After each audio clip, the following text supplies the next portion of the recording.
এটা ବହୁତ ଭଲ କାମ କାହିଁକି ସମାଜରେ ସେବା କରବାଟା ଆମେ କହୁଛୁ ସବୁଠୁ ଭଲ କାମ ଆଉ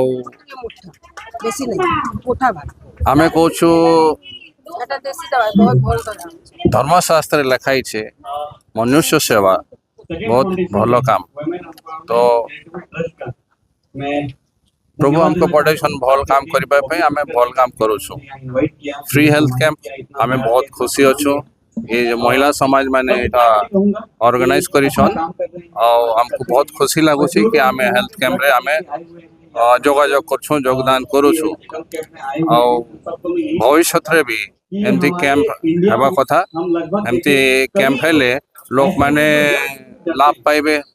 बड़ बड़ डॉक्टर अच्छे परामर्श भल परामर्श पाई पारिबे भल ट्रीटमेंट पाई पारिबे सुस्थता लाभ करिवे भल रहिबे लोक माने खुशी रहले हमको खुशी लगे एटा मोर वाक्य धन्यवाद।